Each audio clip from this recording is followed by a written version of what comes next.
You know what I find interesting? What? That many people actually go away from trying something new.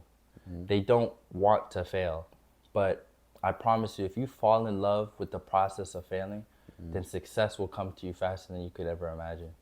In this episode, we're going to prove to you why you need to fall in love with failing and how that's only the steps to success. So, I mean, thank you so much for tuning in to another episode, a better episode of the Perspective Podcast.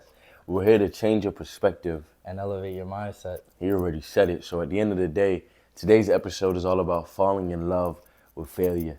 I know for a lot of people that sounds super weird and sounds like, why would you fall in love with failure? But we're here to tell you and to teach you and to impute some things to be able to have you to have a different perspective on failure.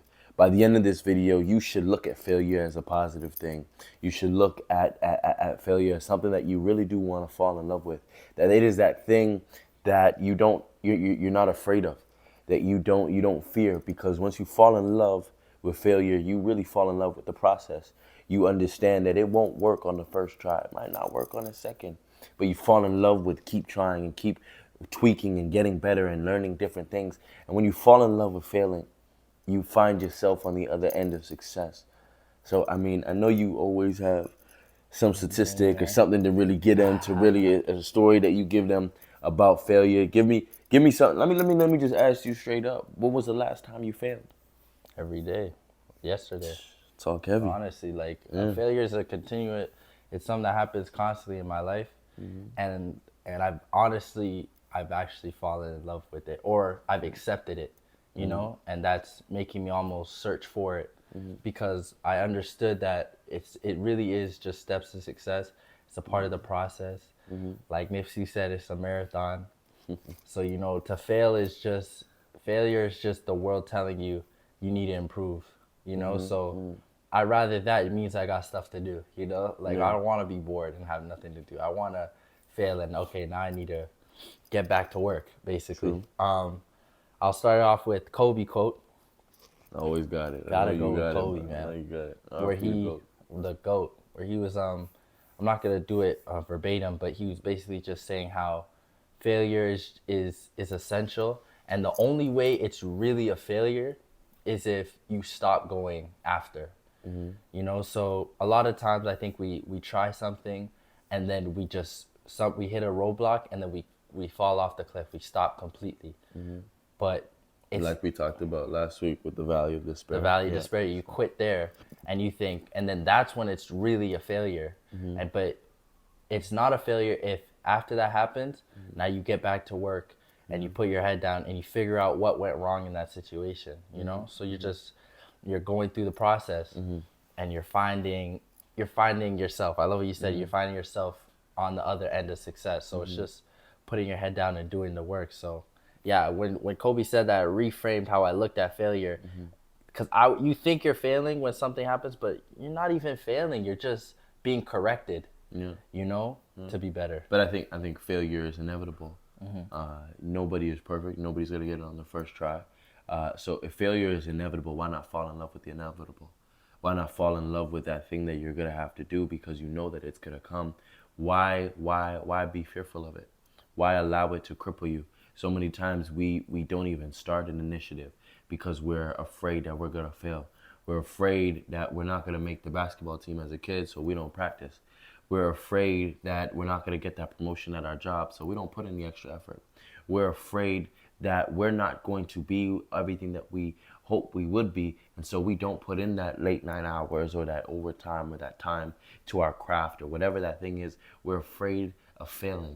But you need to fall in love with that process. Fall in love with failing. Fall in love with getting things wrong, because that's the only way you're gonna know when you get it right. You know what I mean? You gotta fall in love with maybe falling short. And I know it sounds weird to say, but I think you said it right with Kobe. Kobe's one of those people that he will practice 1,000,009 times the same jump shot. And now when it comes to be able to perform it, I don't trust anybody else because I failed at this so many times that I don't. A perfect thing is they said the difference between a superstar and an average player is that a superstar will make 10 shots an average player will make 10 shots until he doesn't miss, or until he makes all 10. And a superstar hits those 10 shots and shoots until he can't miss, until it is so ingrained into him that he's failed so many times that now he's fallen in love with it, that it's like now it's not even, I'm not even shooting for failure. I'm shooting for if hell come hell and high water, I still am successful. Yeah. No matter what it is, that I've gone through that valley so many times, that I know this path so much that I can give you a back road, I can give you a detour, I can show you how to get there differently. You have to fall in love with that process, fall in love with failing, because only on the other end of failing enough times will you finally become successful. Sorry, I know I go into this tangent, but I just have so many. You're right, though. There's so many things there. Yeah, it's the correction. That's what failure is. Correcting. And he's only missing that many shots makes him able to hit when it matters most. When it matters most, because in practice it might not matter as much. And so we take time and we're like, oh, this is practice, whatever. I'm just gonna play around. But it's like when you fall in love with that, because practice is the correction period. The times that you have when it's just you and you're in your room, that's a correction period. The times that you are by yourself, that's a correction period. And some people will call it failure because you might not have all the eyes on you, or everybody might not be looking at you, or it might not count, it might not go towards your grade, whatever it is. But that is the time where you correct. That's the time when you tweak. That's the time when you figure out, okay, I failed at this part, but I know that if the next time I do it, if I just change that little thing, I'm not gonna fail like that anymore. And so it's the correction period. So understand and fall in love with not only failure, but fall in love with the correction. Fall in love with the pivot. Fall in love with that time that you're gonna have to be able to, hey, I'm gonna go through this, but I know that on the other end, I've gone through it so many times, on the other end, I can't fail. I know where all the landmines are. I'm not gonna step on them anymore. You know, always finding and when you fall in love with that part of you, that stage that you're in, I think it's beautiful, because it really does propel you into so much more. And I think it also gets you prepared for so much more. It gets you ready for so much more when you fall in love with the process. You fall in love with failing. 100%, Ed. This is me. Yeah, so just piggyback on that, I think he touched on it. It's a lot fear-based why we avoid failure. Fear that even the perception of others when we fail, or I think sometimes the hard truth that people don't want to say is that you fear actually succeeding. You know, a lot of times when you try something great and try something that pushes you, now that becomes your new normal, and maybe you don't want that to be, or you're not truthful with yourself that you don't want that to be your new normal, you know? If I succeed in creating a business, now I'm a business owner, and my entire life changes overnight, where I got to worry about distribution, product, marketing, all that stuff, and people that count on me. Now I got to be on it, and I don't have that reliable job that I had before. So yeah, it's fear failure, like that iconic, I think it's a poem, where it's like, my deepest fear is not that I'm inadequate, but I'm powerful beyond measure. And that's really what it is sometimes. Like, you don't want to succeed, but you got to become the best version of yourself. Like, you got to level up. It's time. You have to fall in love with that place where you might not feel like you're inadequate. You got to fall in love with that place where you feel like you're not the best version of you. You have to fall in love with that place where you feel like you need correction. You feel like you're not on the right path. You feel like you're not going to make it. You fall in love with those places. Don't get stuck in it. Don't get stuck in failure. Don't get stuck in just failing and now I'm just failing to fail. But also falling in love with it enough to be able to correct it. I think that's what love is. When I'm in love with something, I'm correcting it. The reason why, because I love you. Explain that. See, then that is gonna. My love for you says that I'm gonna correct you. That if I didn't love you, I wouldn't correct you. And so when I'm now looking towards success, my love for something is saying that I love success enough to correct when I'm off. So I know that I might be, I want to be successful as the end goal. That's you. Yeah. The bridge between that is me saying that failure is going to be that thing that's going to hurt our connection. That's going to hurt me to that bridge that's going to get me to get to you. Failing. Because once you get to the valley of despair, you feel like, oh my gosh, I'm not going to make it to success. I'm not going to make it to love you. I'm not going to make it to have that connection with you. But it's a lie. And once I fall in love with understanding that, then I can fall in love with saying, let me correct certain things so that bridge doesn't break. so that I still have that connection, because my love for you is saying I'm correcting it, that it is the love that I have for you to correct the not the inevitable, but the things that I'm going through, to say that I know that I want to be successful. I know that I want to love you. I know that you have so much in store for you. But where I'm at now, if I let fear get in the way, if I let the potential of things I might not understand get in the way, then I will never get to where you are. I will never get to that bridge. I know I'm giving you like 3 analogies in one. So I'm trying to bridge it together. At first I was talking about love and how that is. I mean, I get the success part. Yeah. The love is like, and then I brought it back to success and failure to kind of bring it back. But I'm just saying, love is correction, right? And if love is correction, and I believe that's what love is. Or love is the accepting of correction. True. I mean, it's how you want to look at it. I don't know. It's how you want to look at it. Yeah. Because when I look at love, if I love you, I'm here to correct you. If I love you, I'm also okay to take correction from you, right? Fair. That correction for me, maybe that's just how I see love. Correction for me. Now we're getting to all this thing. It's like, because like love is it? Do you correct others, or do you leave them for who they are? Because then, if you change someone, are you loving them? Or are you loving who they could be? Your best friend, if he does something wrong, right? Yeah. That you know you could correct to have him do better. Yeah. Right? If you didn't love him, you would say, Pam, I'll say you go. Yeah. Right? But your love for him says, I'm going to correct you. Is it, but like, okay, so if I'm loving you, but I want you to be different, then am I loving you, or I'm loving who you could be? Still loving you. Yeah. I'm loving you because I know where you can be. So I'm loving you where you are. But no also, matter what happens. But you want your. But I want the best for you. And that's real love. That's I love. hear you. Okay.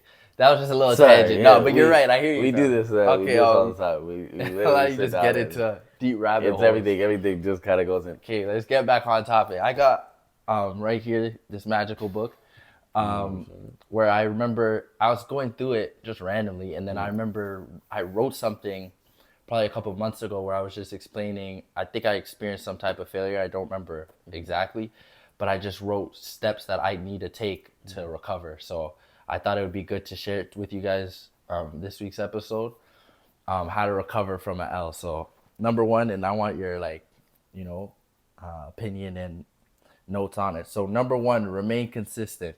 That's the first job after a L. You gotta, in daily habits I've committed to, you need to be willing to create that routine and stick with it even after the failure. So I think that's so important. Like, because a lot of times the failure happens or the L happens, and then you stop doing the work that led up to it, thinking that was incorrect. But maybe it was just you haven't done it long enough, or you need to tweak it a little bit, but you need to keep that foundation that you're walking on. So that's one of the things I keep with me every time it's a failure.